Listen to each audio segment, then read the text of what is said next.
जिजाऊंनी सुद्धा काय दुःख, काय यातना. भोसले आणि जाधव घराण्यामध्ये वैर निर्माण झालं. खंडागळ्यांच्या हत्तीचं प्रकरण आपल्या सगळ्यांना माहित आहे. खंडागळे हत्ती प्रकरणामध्ये दत्ताजी जाधव धावून गेले हत्तीवरती. हत्ती खाली पाडला. समोर संभाजी भोसले उभे. संभाजी भोसलेंनी आवाज दिला, जाधव हत्तीला मारायचं नव्हतं. मनगटात जर एवढीच खुमखुमी असेल तर भोसल्यांवर वार करा. दत्ताजी जाधवानं तीच रक्ताळलेली तलवार संभाजी भोसलेंवर फिरून टाकली. संभाजी भोसलेंनी वार हातावरती झेलला. दत्ताजी जाधवाला खाली पाडलं. रक्ता मासाचं पोरगं रक्ताच्या थरव्यात कोसळलेलं बघितलं आणि संभाजी भोसलेंवरती लखोजी जाधव चालून आले. लखोजी जाधवांनी संभाजी भोसलेंना खाली पाडलं. भाऊ आणि धीर रक्ताच्या थारव्यात कोसळलेलं जिजाऊंनी पाहिलं होतं. खंडागळ्यांच्या हत्ती प्रकरणानंतर भोसले आणि जाधव यांच्यात इतकं वैर निर्माण झालं ते अगदी जिजाऊ गरोदर आहेत आणि गरोदर असणाऱ्या जिजाऊंना कुठे ठेवावं, कुठे न्यावं हा प्रश्न शहाजीराजांच्या समोर आहे. ही सगळी धामधूम सुरू आहे. लखोजी जाधव शोधतायत कुठे आहे शहाजीराजे. आणि इथं जुन्नरच्या पायथ्याला विश्वासरावांच्या घरी जिजाऊंना सुखरूप ठेवावं म्हणून शहाजीराजे आलेत अशी बातमी कळाली लखोजी जाधवांना. आणि लखोजी जाधवांनी अख्ख्या जुन्नरलाच वेढा घातला. विश्वासरावांच्या दारात जाऊन उभे राहिले. अशी म्यानातून तलवार काढली. विचारलं कुठे आहे शहाजी भोसला. विश्वासराव म्हणले ते इथं नाहीत. मग पळून गेला असेल. जाधव काय बोलता. विश्वासरावांनी तलवार उपसली. लखोजी जाधवांनी म्यानातून तलवार काढली. एकमेकांवर धावून जाणार. गरोदर असणाऱ्या जिजाबाई पुढे आल्या आणि जिजाऊंनी आवाज दिला, आबा किती दिवस हे शत्रुत्व. लखोजी जाधवांचा हात हातात घेतला, स्वतःच्या कपडावरती ठेवला आणि सांगितलं, एकदाच तुमच्या लेकीच्या डोक्यावरचं कुंकू पुसून टाका आणि संपून टाका हे सगळं शत्रुत्व. पुरी असं बोलू नको. जवळ घेतलं जिजाऊंना आणि सांगितलं, जसं माझं रक्त तुझ्यात आहे ना तसं जाधवांच्या कुळीला सुद्धा बांधलंय. हे शत्रुत्व संपेल ते आमच्या मरणानंतरच. पण आजच्या दिवशी तुला एक शब्द देतो, सौभाग्यवती भव, तुझ्या कुंकवाला हात लागणार नाही. आग्रह केला म्हणून त्या दिवशी मुक्कामी थांबले लखोजी जाधव. दुसऱ्या दिवशी जिजाऊंना वरती गडावरती पोहोच केलं आणि जाताना म्हणाले, जिजा तुझ्या नवऱ्याने जरी मला बोलवलं नाही ना तरी तुझ्या लेकराचं तोंड बघायला मात्र मी नक्की येईल. जिजाऊंच्या डोळ्यांमध्ये आनंदाने अश्रू आले की आपल्या लेकराचं तोंड पाहायला आपले वडील नक्की येतील. आणि हेच लखोजी जाधव त्यांची 3 मुलं आचलोजी, राघोजी, यशवंतराव यांना सुलतानानं वरती गडावरती बोलून घेतलं भेटायला म्हणून. एक भाऊ होता बहादूरजी, म्हणजे लखोजी जाधवांचा मुलगा, जिजाऊंचा भाऊ. आईजवळ कुणीतरी थांबावं म्हणून तो घरी थांबला. हे 3 भावंड आणि लखोजी जाधव वरती सुलतानाला भेटायला गेले. दरबारात गेल्यानंतर मुजरा केला. मुजरा केल्याबरोबर सुलतान दरबारातून आत निघून गेला आणि ठरल्याप्रमाणे मुकरब खान, मोती खान, फर्राद खान धावून आले. सपासप वार केले. कट करून लखोजी जाधव आणि त्यांच्या 3 मुलांना दरबारात खाली पाडलं. एकाच दिवशी जिजाऊंच्या भावजया आणि जिजाऊंची आई विधवा झाल्या. जिजाऊंचं माहेर उद्ध्वस्त झालं. आज आम्ही शिवाजीराजांचा जय जयकार करतो, पण या कुटुंबांनी तत्कालीन परिस्थितीत काय काय भोगलं हो. श्री म्हणून तुम्ही विचार करा, माहेर उद्ध्वस्त झालं जिजाऊंचं. काय परिस्थिती असेल, काय विचार आले असतील जिजाऊंच्या मनामध्ये. या परिस्थिती. आणि खेळोजी राजे, शहाजीराजांचे भाऊ खेळोजी राजे, त्यांची पत्नी आंघोळीला गेली तर शत्रूच्या सैन्यानं तिला उचलून नेलं. सरदाराच्या कुटुंबातील स्त्रियांची ही अवस्था होती. तुमच्या माझ्या सर्वसामान्य कुटुंबातल्या स्त्रियांची काय अवस्था. म्हणजे आपलं जगणं हे मातीमोल होतं. आणि त्यावेळेस जिजाऊ ठरवतात, नाही या जागिऱ्यान वतन हे नाही, राजे आपल्याला आपलं राज्य निर्माण करायचं, जनतेचं राज्य निर्माण करायचं.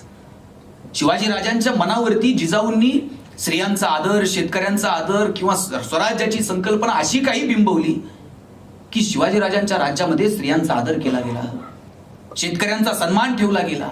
हे राज्य न्यायाचं असावं ही भूमिका शिवाजीराजांनी बाळगली. काय न्याय व्यवस्था आहे हो शिवाजीराजांची. रांझ्याच्या पाटलाचं त्या एका मुलीवरती अन्याय अत्याचार केला आणि त्या मुलीचे वडील रामजी शिवाजीराजांना भेटायला आले आणि सांगितलं, राज पाटलानं पुरीवरती अन्याय केला हो. राजांची तळपायाची आग मस्तकाला गेली की अरे गावचं पाटील तुम्ही, या गावातल्या लोकांच्या सुखदुःखात तुम्ही सहभागी व्हायचा आणि तुम्हीच लेकी बाळींवरती अन्याय अत्याचार करणार. शिवाजीराजांनी सांगितलं, येसाजी जा पाटलाला घेऊन या. येसाजी गेला, घोड्याला टाच मारली, पाटलाला म्हणला शिवाजीराजांनी बोलवलंय. पाटील मगरूर होता. म्हणला शिवाजी राजा कधीपासून. हे आम्ही मानत नाही, येत नाही म्हणून सांगा. येसाजी आला आणि सांगितलं, राजा पाटील मगरूर येत नाही. कान्होजी म्हणला, येसाजी पाटील येत नाही हे सांगायला इथपर्यंत आलात. कमरेची तलवार काय नुसती शोभेची आहे, काढायची की? 50 मावळा गेला आणि पाटलाला मुसक्या बांधूनच दरबारात हजर केला. पाटील गयावया करायला लागला, राजा न्याय द्या, माफी द्या. राजांनी सांगितलं ती पोरगी किंचाळत होती त्यावेळेस तिचा आवाज तुझ्या कानात गेला नाही? तुला एकच शिक्षा, याचे 2 हात काढा, 2 पाय काढा आणि मानानं पाठवा म्हणले पाटलाला गावात. गावाचं पाटील आहे, गाढवा बसून पाठवा म्हणले. 2 हात तोडले, 2 पाय तोडले आणि गाढवा बसून रांच्याच्या पाटलाला गावात पाठवून दिलं. ही शिवाजीराजांची न्याय व्यवस्था होती. उशिरानं मिळालेला न्याय सुद्धा अन्यायाच्या बरोबरीचा असतो हे शिवाजीराजांना ठाऊक होतं. म्हणून कुठल्या स्त्रियांवरती अन्याय होणार नाही याची दखल शिवाजीराजांनी घेतली. आज आपण यातनं काय घ्यायचं? मला वाटतं आपण एवढं जरी शिकलो ना की आपल्या राज्यात स्त्रिया सुरक्षित आहेत, आपल्या समाजात स्त्रिया सुरक्षित असाव्यात, आपल्या कुटुंबात स्त्री सुरक्षित असावी, आपल्या कुटुंबातल्या स्त्रीचा जरी सन्मान करता आला ना तरी सुद्धा खूप काही मिळवलं असं मला वाटतं. मला असं नेहमी वाटतं की ज्या घरातली स्त्री सुखी ना ते घर सुखी. शिवाजीराजे घडले कारण जिजाऊ होत्या. समाजाचं एक चांगला समाज किंवा एक चांगली व्यवस्था कशाला म्हणावं, जिथे स्त्रिया सुरक्षित आहेत, ज्यांचा सन्मान केला जातो, त्यांचा आदर ठेवला जातो. मला वाटतं तो समाज पुढारलेला आहे असं म्हणायला वाव आहे. म्हणून आपल्या कुटुंबापासून आपण सुरुवात करू की आपण आपल्या घरातल्या स्त्रियांचा तरी किमान सन्मान ठेवू, त्यांनी केलेल्या कष्टांचं योग्य वेळी कौतुक करू. आणि तुम्ही ज्यावेळेस ते भावाला राखी बिखी बांधताना त्यावेळेस ते कॅडबरी सेलिब्रेशन काहीतरी देते तुम्हाला गिफ्ट, त्यावेळेस हे असलंय ना त्याला म्हणायचं हे दे, आणखी तुला काय द्यायचंय ते, पण एक मागणं मी तुझ्याकडे मागते म्हणायचं. आणि भावाला एवढंच सांगायचं जेवढा सन्मान बहीण म्हणून माझा करतो ना तितकाच सन्मान इतरांच्या बहिणीचा कर. म्हणजे कोणत्या बहिणीसाठी मोर्चे काढावे लागणार नाहीत, कॅन्डल मार्च काढावे लागणार. आणि पुरुषाचं पुरुषत्व कशात आहे माहितीये का? स्त्रियांचा आदर आणि सन्मान ठेवण्यातच आहे. शत्रूची स्त्री आहे सावित्री देसाई, पकडून आणलं राजांच्या समोर, हातात बेड्या आहेत आणि हातात लहान लेकरू आहे. सावित्री म्हणाली मी माझ्या गडीसाठी लढले, मी माझ्या किल्ल्यासाठी लढले. राजा काय अपराध झाला असेल मला शिक्षा करा, पोराला शिक्षा करू नका. राजे उठले, जवळ गेले, पोराला हातात घेतलं आणि म्हटले अरे कोणी सांगितलं मी तुला शिक्षा करणार आहे? काय पराक्रमानं लढली तू, हा पोरगा माझा भाचा आहे आणि तू माझी बहीण आहे. मिळवलेली गडी परत दिली सावित्रीला आणि पोराच्या दूध भातासाठी आजूबाजूची 10 गावं देऊन टाकली. शत्रूच्या स्त्रीकडे सुद्धा कसं बघावं ना हे शिवाजी राजांकडनं शिकावं. अहो शत्रूची सोडा, आम्ही आमच्या घरातल्या स्त्रियांसोबत नीट बोलत नाही. आयुष्यभर आपल्या सोबत असणाऱ्या घरातल्या पत्नीसोबत आम्हाला बोलायला वेळ नसतो. जिनं जन्म दिला त्या आईसोबत आम्हाला बोलायला वेळ नसतो. मी तर नेहमी भाषणात सांगतो की आपल्या पत्नीचा, आपल्या आईचा, आपल्या बहिणीचा सन्मान ठेवा. ज्या घरातली आई सुखी, बहीण सुखी, पत्नी सुखी ते घर सुखी. आणि काय लागतो घरातल्या स्त्रियांना सुखी ठेवायला? साहेब काही लागत नाही, ते इतक्या भोळ्या आहेत ना विचारा. त्यांना फार काय नाही हो. त्यांना आता मी 8 दिवस झाले रोज बाहेर आहे, रात्री 2-3 वाजता घरी यायला. आता 3 वाजता घरी आल्यावर कोणती बायको असं आनंदानं दार उघडेल, वा वा वा छान किती लवकर आला, असं कोण म्हणतंय का? 100% बायको अशी रागातच दार उघडते. काही नाही हो, किती राग करू दे, आपण असं 30 सेकंद तिच्याकडे राजेश खन्नासारखं बघायचं आणि फक्त एक डायलॉग मारायचा, तू ये म्हणून संसार चाललाय, माझ्याच्यानं काय खरं आहे? ती अख्ख्या कॉलनीत सांगते 1 नंबर नवरा भेटले, लय भोळे काय लागतं. मी असंच सांगितलं एक जणाला की म्हटलं घरातल्या स्त्रियांचं कौतुक करा. ते म्हटलं कधीच केलं नाही, आता जमतं काय हवंय? म्हटलं करून बघ, जमतंय म्हटलं सवय ना. म्हटलं काय करायचं? म्हटलं कौतुक करायचं बायकोचं. म्हटलं तिला ऐकायलाच येत नाही. म्हणलं मग ते हिलाच कर, ऐकायला येत नाही तर. डॉक्टरांकडे गेला म्हटलं बायकोला ऐकायला येत नाही डॉक्टर साहेब. डॉक्टर म्हटले खरं सांग बायकोला ऐकायला येत नाही का ते तुझं ऐकत नाही? म्हटलं खरं खरं सांग. माझं ऐकत नाही कसं? म्हटलं बायकोला ऐकायलाच येत नाही. म्हटले किती अंतरापर्यंत ऐकायला येत नाही? काय जरा काहीतरी मोजून ये घरी जाऊन, किती अंतरापर्यंत ऐकायला येत नाही. जातो म्हटलं. घरी गेला, बेल दाबली आणि बेल दाबल्याबरोबर पोरानं दार उघडलं. पोरानं दार उघडल्याबरोबर यानं आवाज दिला, अगं भाजी काय केली? तिकडं बायको किचन मध्ये, तिकडून काहीच प्रतिक्रिया नाही. याला कळालं दारातून बायकोला ऐकायला येत नाही. हॉलमध्ये गेला, हॉलमध्ये जाऊन आवाज दिला, अगं भाजी काय? याला कळलं प्रकरण गंभीर आहे, हॉलमधून पण ऐकायला येत नाही. किचनच्या दारातून आवाज दिला, भाजी काय? तरी प्रतिक्रिया नाही. शेवटी कंटाळला, बायकोच्या मागे जाऊन उभा राहिला आणि जोरात ओरडला, अगं भाजी काय केली?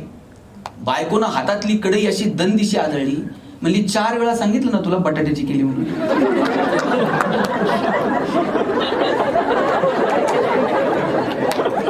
आणि हे डॉक्टरांना सांगत होतं बायकोला ऐकायला येत नाही. 20 वर्ष ह्यालाच ऐकायला येत नव्हतं, कसं सांभाळलं असेल तिने? केवळ इतरांच्या चुका काढण्यापेक्षा कधी कधी आम्ही आमच्या अंतर्मनात डोकावून बघू. शिवाजीराजांच्या काळामध्ये काय सगळेच कुणीतरी चुकत असेलच, पण त्याला सांभाळून घेणं, त्या चुकांच्या पलीकडे जाऊ, चला सांभाळून घेऊ, पुढे घेऊन जाऊ. अगदीच अक्षम्य चूक असेल तर वेळ प्रसंगी त्याला शासन करू. मला वाटतं या सगळ्या व्यवस्थापन जे कौशल्य आहे ना, ते शिवाजीराजांकडनं शिकावं. शिवाजीराजांकडं हे सॉर्ट अनालिसिस होतं, कुणात काय चांगलंय, मग आम्ही ते कधी आत्मसात करणार आहोत? शोधूयात ना आमच्यात काय चांगलंय. इथं बसलेला असा एकही माणूस नाही की ज्याच्याकडे काहीच वेगळा गुण दिलेला नाही भगवंतानं. प्रत्येकात काहीतरी वेगळा गुण आहे. फक्त कधीतरी आत डोकावून पाहिलं पाहिजे आणि ओळखलं पाहिजे की आमच्यात नेमकं काय चांगलंय. आपल्या संसारात सुद्धा, आपल्या मुलांमध्ये सुद्धा प्रत्येकात वेगळेपण आहे, पण ते कधीतरी ओळखता येईल. मला सांगा, सचिन तेंडुलकर सारखा षटकार ऐश्वर्याला मारता येतोय का? ऐश्वर्या राय सारखा ठुमका लता दिदींना देता आला असता का? लता दिदींसारखं गाणं अशोक सराफला म्हणता येईल का? तुम्ही मला म्हणले ना भाषण कर, मी 2 तास बोलेल, पण तुम्ही मला म्हटले एवढ्या लांबून आलाय नगरून, जाता जाता पुण्यात एखादी कुस्ती करून जा, मी येतो उद्या. आपल्याच्यानं जमणार नाही. जगात प्रत्येकात वेगळेपण आहे हो, ते ओळखा ना की काय वेगळेपण आहे. माझ्या ऑफिसमध्ये ही 4 माणसं काम करतात, प्रत्येकात काहीतरी वेगळेपण आहे, ते ओळखूया, त्यांना ती संधी देऊयात. तुम्हाला गंमत सांगतो, आम्ही कॉलेजला असताना इथे मी पुण्यात डी वाय पाटीलला MBA ला ऍडमिशन घेतलं. आमच्या सरांनी मला विचारलं, गणेश तुला MBA कशात करायचं? मी म्हटलं मला ह्युमन रिसोर्स मॅनेजमेंट मध्ये MBA करायचं. मग ते प्रत्येकाला विचारायचे की कोण MBA कशात करणार. आमच्यात एक बोबडं बोलणारं पोरग होतं, त्याला बोलता यायचं नाही. त्याला विचारलं तुला MBA कशात करायचं? म्हटलं मला मार्केटिंग मध्ये MBA करायचं. म्हटलं सर म्हणले डोंबल्याचं नीट बोलता येत नाही, कॉमर्स बॅकग्राऊंड आहे, फायनान्स मध्ये MBA कर. पोरग वर्गात उठून उभं राहिलं, म्हणला असल कलनाल तर मार्केटिंग मध्ये MBA कलनाल नाही तर शिकणार नाही. म्हटलं सर म्हणले याच्या पुढे नादी लागतात, तुला काय करायचंय ते कर. म्हटलं पण एक परीक्षा घेऊयात आणि शोधूयात की कुणामध्ये मार्केटिंगचं टॅलेंट आहे, आणि मग त्यानं मार्केटिंग मध्ये MBA करावं. बरं, परीक्षा घ्यायची ठरवली. आम्हाला सगळ्यांना 100 रामायणाच्या प्रती दिल्या आणि सांगितलं या रामायणाच्या प्रती आपण बाजारात जाऊन विकून यायच्या. ज्याच्या सगळ्यात जास्त प्रती विकल्या जातील आपण समजूयात की याच्यामध्ये मार्केटिंगचं इनबॉर्न टॅलेंट आहे, यानं मार्केटिंग मध्ये MBA करावं. आम्हाला वाटलं आम्ही बोलणारी पोरं 100 प्रती काय GST ऑफिसला जाऊन एका दिवसात विकून येऊ. 8 दिवस आम्ही मार्केटमध्ये फिरलो. 9व्या दिवशी वर्गात आलो. सरांनी विचारलं गणेश 100 पैकी किती प्रती गेल्या? म्हटलं 4. राहुल 8, संतोष 10. मार्क मिळवणारी पोरं पण 20 पेक्षा जास्त प्रती कुणाच्याच गेल्या नाही. ते बोबडं बोलणारं पोरग मागच्या बाकावर बसायचं. त्याला विचारलं तुझ्या किती गेल्या रे? म्हणला सल 100च्या 100 प्रती विकून आलो. म्हटलं अरे सर, म्हटले केलं काय? मार्केटिंगची कोणती स्ट्रॅटेजी, कोणतं रेफरन्स बुक, काय रेफर केलं? म्हणला काहीच नाही. लोकांच्या दालात द्यायचो, बेल दाबायचो, लोक बाहेर यायची, लोक बाहेर आली की समोर लामायण ठेवायचो आणि सांगायचं हे लामायण इकत घेता का वाचून दाखवू?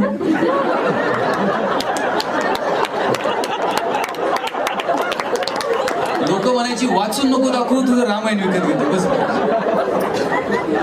आता बोबडं बोलणं विकनेस आहे का स्ट्रेंथ आहे? तो जर दाबून ठेवला असता तर स्ट्रेंथ ठरला असता का? नाही.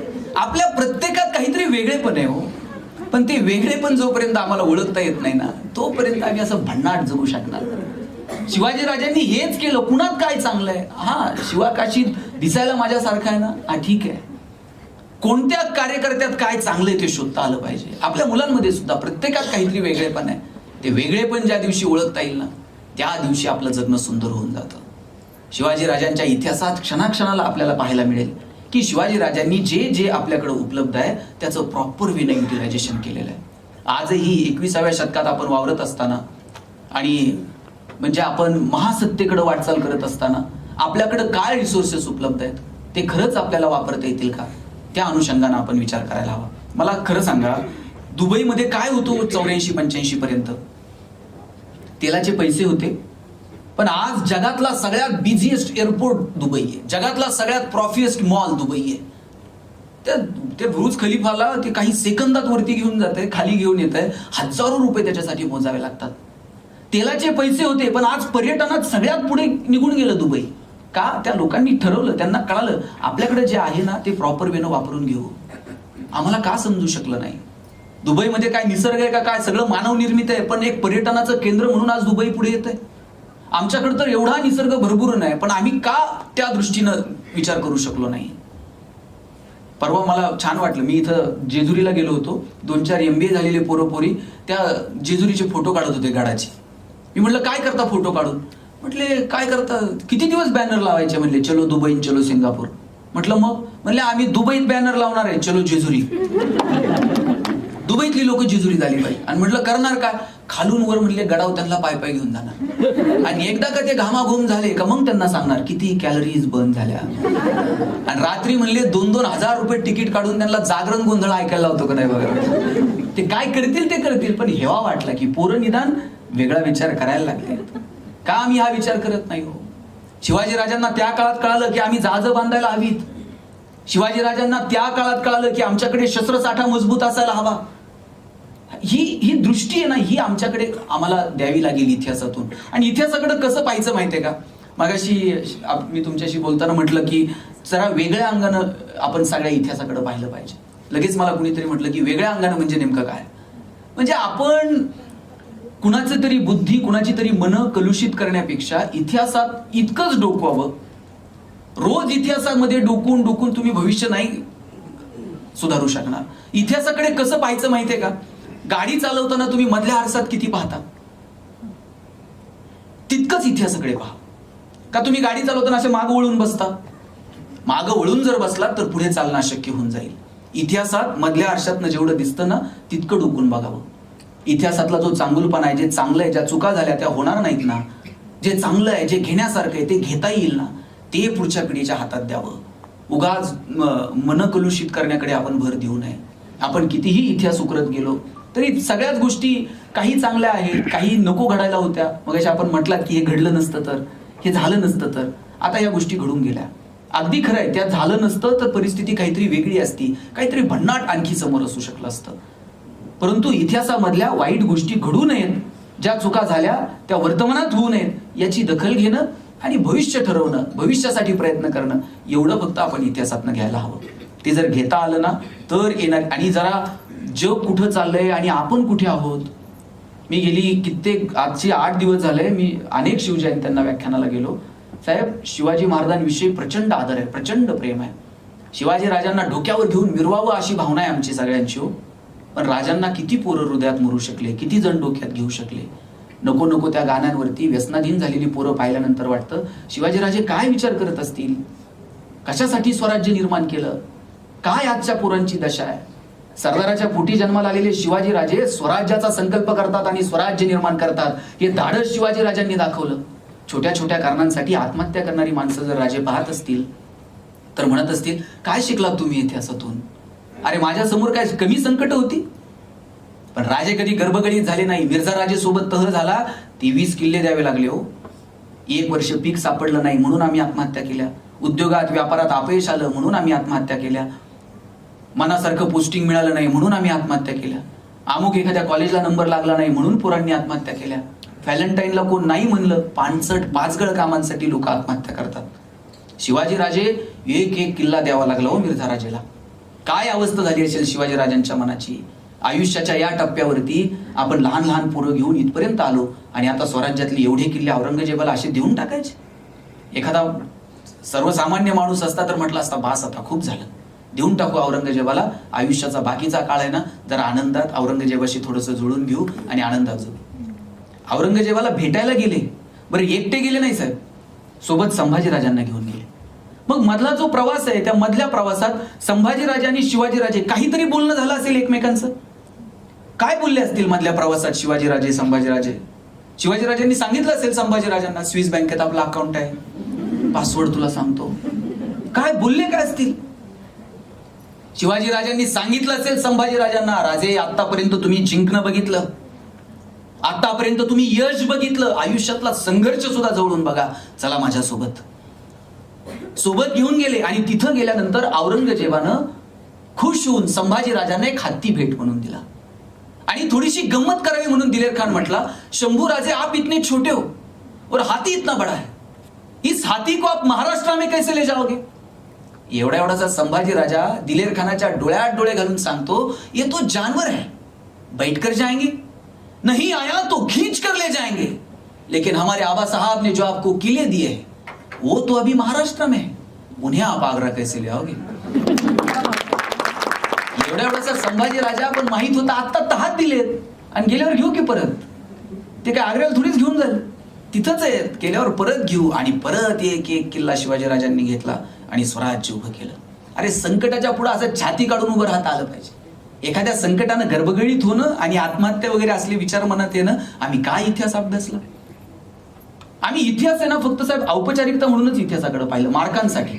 शिवाजीराजे 4 मार्काला, संभाजीराजे 5 मार्काला, तुकाराम महाराजांचा अभंग अवघड आहे म्हणले, ऑप्शनला टाकू, त्याच्यावर दुसरं काहीतरी वाचतं.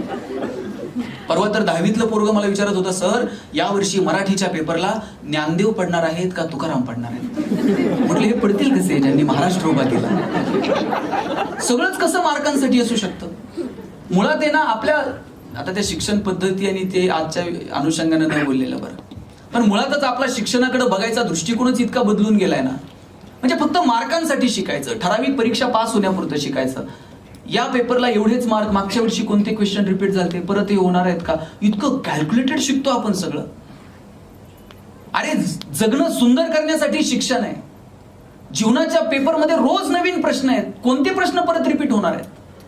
पण आम्ही इतकं कॅल्क्युलेटेड, हे इतके मार्क मिळाले पाहिजेत, या विषयात इतके झाले पाहिजेत, इथंच याच कॉलेजला नंबर लागला पाहिजे, याच कंपनीत नोकरी, एवढंच पॅकेज, इतकं बंदिस्त आयुष्य आम्ही जगतोय. या सगळ्याच्या पलीकडे शिक्षणाचा आहे त्या गोष्टींचा आनंद घेता आला पाहिजे. ऑफिसमध्ये काम करताना रोज नवीन प्रश्न आहेत, त्या नवीन प्रश्नाची उकल मिळाल्यानंतर आनंद व्हायला पाहिजे. रुटीननी 10 वाजता यायचं, 5 वाजता जायचं, कायम तोंडावरती मरगळ चालय, महिन्याला तारखेला क्रेडिटेड अमुक अमुक अमाऊंट पगार, हे कसलं फंटूस आयुष्य जगतो आपण. काही माणसांकडे पाहिल्यावर ऊर्जाच वाटत नाही हो. म्हणजे ते येतातच अशा मुख्य चेहऱ्यांनी ना ऑफिसमध्ये, त्याच्यावर पाहायला वाटतं कुठून याची माझी गाठ पडली. अरे असं काय जगले, काय एनर्जी होती. 80 वर्षाचे शेलार मामा, उदयभान धावून आला, शेलार मामानं छातीवर बसून दातानं नरडीचा घोट घेतलाय उदयभानच्या. 80 वर्षाच्या म्हाताऱ्यात ही ताकद, ही प्रेरणा येते कुठून? मग आमच्यामध्ये ती प्रेरणा का नाही? रोज वाटलं पाहिजे की देशासाठी माझं काय योगदान आहे. तुम्ही सगळे नशीबवान माणसं आहात, सरकारी नोकरीमध्ये तुम्ही आहात, अधिकारी झालात. बरं काय सगळी खेड्यापाड्यातलीच माणसं आहेत तो अधिकारी झालेली, ग्रामीण भागातली शेतकऱ्याची पोरं अधिकारी झाली. तहसीलदारकडे जाताना जर एखादा शेतकरी घाबरत जात असेल ना, साहेब हे जरा तहसीलदार तर लय लांब आहे हो, तलाट्याकडे जाताना सुद्धा घाबरत जातो आजही शेतकरी. मूड नीट असेल का भाऊसाहेबाचा, उतारा देते का? जर आमच्याकडे येताना जर एखादा माणूस घाबरत येतो तर तो नोकरशाहीचा सगळ्यात मोठा अपमान आहे. आपण ज्या पदावर आहोत, किती संधी हो, सिस्टीम बदलण्याची संधी आहे. सिस्टीमला शिवाय घालून फक्त सिस्टीम बदलत नाही. If you want to change it, first you have to reach there and then you can change it. बरं आपल्या नशिबानं आपण तिथं आहोत ना, बदलूयात सिस्टीम. सुरुवातीला लोक वेड्यात काढतील, अरे लोक म्हणतात भाग व्हा सिस्टीमचा. अरे व्हा म्हणजे काय? संधी मिळाली बदलण्याची, बदलून टाकू, काय नवीन करता येईल ते बघू, भिडू, जे होईल त्याला सामोरं जाऊ. ही जोपर्यंत उर्मी आम्ही इतिहासातनं घेत नाही ना, तोपर्यंत त्याचा आनंद घेणं, ते वाचणं हे नाही. म्हणून या सगळ्या गोष्टींकडे फक्त अभ्यास म्हणून बघू नका, याच्याकडे फक्त मनोरंजन म्हणून बघू नका, किंवा फार तर आपली अस्मिता म्हणूनही बघू नका. या सगळ्याच्या पलीकडे परिवर्तनासाठी काय करता येईल ना, ते म्हणून इतिहासाकडे बघता येईल का? स्वप्न दाखवा. इतिहासात आता शेवटच्या काही मिनिटात एवढंच सांगतो, शिवाजी महाराजांच्या इतिहासातल्या सगळ्या गोष्टी बाजूला ठेवा, पण आपल्या लेकरांना एक सांगा, अनेक राजे होते, अनेक शूरवीर होते, पण शिवाजी राजांनी स्वप्न बघायचं धाडस दाखवलं. तू किमान स्वप्न तर मोठं बघ. तुझं स्वप्न ते पूर्ण होईल नाही होईल, सगळ्यांची स्वप्न पूर्ण होतात असं नाही, पण त्या स्वप्नापर्यंत जो प्रवास आहे ना, त्याची तर मजा घे, त्याचा तर आनंद घे. आपली स्वप्नच मोठी नाहीत. काय परिस्थिती आज उद्योग व्यवसायाच्या संदर्भानं महाराष्ट्रातली? साहेब टायरवाले केरळचे, किराणा व्यवसायात पटेल, हार्डवेअरची दुकानं बोरींची, बांधकाम व्यवसायात युपीचे लोक, गवंडी सगळे बिहारचे, सुतार कामात राजस्थानी, हॉटेल सगळी दक्षिणात्यांकडे, चायनीजच्या गाड्या पूर्वांचलचे तरुण चालवतात. बरं ठीक आहे, संविधानानं त्यांना अधिकार दिला, येतील, कष्ट करतील, पोट भरतील. आमची पोरं कुठे आहेत? का आम्ही मोठी स्वप्न त्यांना दाखवू शकलो नाही? आम्ही त्याला एकच सांगितलंय, नोकरी कर बाबा, बाकी काय उद्योग व्यवसाय त्याच्या फंदात पडू नको, महिन्याच्या महिन्याला पगार मिळतंय, पेन्शन बिन्शन, ग्रॅज्युटी फंड बिंड एकदम अप टू डेट आहे, कोण विचारत नाही, काही होत नाही, नोकरी कर, एवढंच आम्ही त्याच्या मनावरती बिंबवत आलो. काय त्या नोकरीत राहणे? का आपल्या पोरांना वाटलं नाही आपण व्यापारात व्यवसायात यावं, देशाच्या अर्थव्यवस्थेला चालना द्यावी, असं काहीतरी वेगळं करून दाखवावं? मी काल त्या एलॉन मस्कचा व्हिडिओ बघत होतो. 2050 पर्यंत भारत कुठं असेल, काय विचार करतायत लोक. त्या एलॉन मस्क सांगतोय की 2050 पर्यंत विमानानं प्रवास बंद होईल आणि रॉकेटनं प्रवास करतील. इथून अमेरिकेला तुम्ही विदिन अ सेकंड, काही मिनिटात तुम्ही अमेरिकेला पोहोचवाल. आणि तो सांगतोय त्या व्हिडिओमध्ये, ही काय नुसती माझी बडबड नाहीये किंवा स्वप्न नाहीये, याच्यावरती रिसर्च सुरू आहे, प्रोसेसमध्ये आहेत ह्या सगळ्या गोष्टी. त्यानं सांगितलं की घरं अशी येतील, विटांची मातींची नाहीत, ते सोलर पॅनलचीच घरं बनतील. आपली आपली एनर्जी घर क्रिएट करू शकेल अशी घरं पुढे यावीत, याच्यावरती जग विचार करत आहे. जग काय विचार करतोय, आम्ही कुठं आहोत? आमच्या डोक्यात एकच आहे, त्यानं बांध कोरला, भावाला तर नाही जमून द्यायचो, भावकीच्या नाकावर टिचून 20 एकर घ्या, त्याच्यात कुसळ पिकत नाही, कधी गेलं नाही शेतात. खोट्या प्रतिष्ठेमध्ये, खोट्या गोष्टींमध्ये. साहेब इतकं, आता ग्रामीण भागाशी तुमचा किती संबंध आहे मला माहित नाही, खोट्या प्रतिष्ठेमध्ये आमची तरुण पोरं इतकी अडकून गेली आहेत. त्या सोसायटीचं इलेक्शन असते गावात, त्या सोसायटीत सचिवाला बसायला खुर्ची नाही साहेब. 20-20 लाख, 50-50 लाख रुपये सोसायटीच्या निवडणुकीत खर्च आहे. आणि ते संचालक मंडळ महिन्याला भांडत असते. ते म्हणतंय जानेवारीत मी चेअरमन झालो, लगेच एप्रिलमध्ये तुला कसं करायचं? ते म्हणते एप्रिलमध्ये मला कर, मे मध्ये पुन्हा तू हो.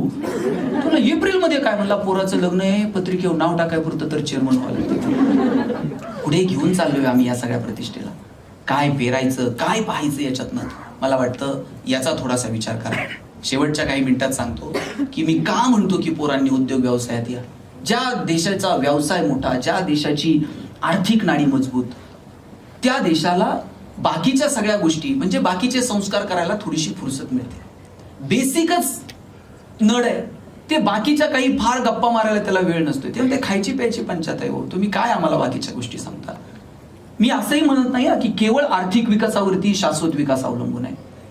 केवळ इन्फ्रास्ट्रक्चर उभा करूनही आपण शाश्वत विकासाकडे जाऊ शकतो. भूतानसारखा राष्ट्रीय शेजारी समाधानाचा निर्देशांक जाहीर केला आणि सगळ्या जगानं डोळे विस्पारून पाहिले. नाहीत आमच्याकडे चकचकीत मॉल, नाहीत चमचमीत रस्ते, पण आम्ही समाधानी आहोत जगात. या दोनही बाजू आहेत, पण या दृष्टीनं थोडासा विचार व्हायला हवा. आमच्याकडे एक बाग आहे साहेब, त्या बागेमध्ये 1 क्लर्कची जागा भरायची होती आणि एका क्लर्कच्या जागेसाठी 1000 पोरांनी ऍप्लिकेशन केलं. जागा एकच आहे, एकालाच नोकरी मिळणार आहे, 999 घरी जाणार आहेत. ज्याचं सिलेक्शन झालं त्याला अपॉइंटमेंट लेटर साईन करून मिळणार. त्याच वेळेला बागेतला शिपाई पळत आला आणि म्हणला साहेब याला नोकरी देऊ नका. म्हणले का? म्हणजे ते बागेतलं गोरीला माकड मेलंय. गोरीलाच जर बागेत नाही तर याचा पगार करायचा कशातनं? लोक येणार नाही, उत्पन्न नाही, पगार करता येणार नाही, काही करा, गोरीला मिळत नाही नवीन, तोपर्यंत त्याला नोकरी देऊ नका. स्वाभिमान शून्य पिढी जन्माला घातली, ज्यांचा त्यांच्या कर्तृत्वावर विश्वास नाही, मनगटावर विश्वास नाही, ज्ञानावर विश्वास नाही. त्यानं पाय पकडले बागेतल्या मॅनेजरचे. हे बाबा पडल ते काम करल, तोंडात आलेला घास काढू नको, नोकरी दे. ते बागेतला मॅनेजर म्हणला पाय सोड, तुला नोकरी क्लर्कची देतो, फॅसिलिटीज क्लर्कच्या देतो, पण जोपर्यंत बागेत गोरीला येत नाही तोपर्यंत काम गोरीलाचं करशील का? तुला पगार आहे ना, आणि मग गोरीला तर गोरीला. रोज यायचा, गोरीलाचे कपडे घालून पिंजऱ्यात उभा राहायचा. लोक यायची, शेंगा बिंगा खायला घालायची. म्हणला मजा आहे, पगार पण चालू आहे, डेली अलाउन्स पण सुरू आहे. म्हणला टिफिन पण घरून आणायची गरज नाही. हे उड्या मारायचं, ह्याचं एकदम एन्जॉय करत होता हा गोरीला बनून. एक दिवशी कॉलेजच्या पोरापोरींची ट्रिप आली आणि कॉलेजच्या पोरापोरींकडे बघून जोर जोरात उड्या मारायला लागले आणि उड्या मारता मारता चुकून वाघाच्या पिंजऱ्यात जाऊन पडलं. आता वाघाच्या पिंजऱ्यात पडल्यावर मला नोकरी गेली तरी चालती, जीव वाचला पाहिजे वाटला. जीव वाचावा म्हणून जोर जोरात ओरडायला लागला, वाचवा वाच. याच्या आवाजानं झोपलेला वाघ जागा झाला, चवताळून याच्या अंगावर धावून आला, हातावर हात ठेवून म्हणला बाबा ओरडू नको, दोघांची नोकरी जाईल.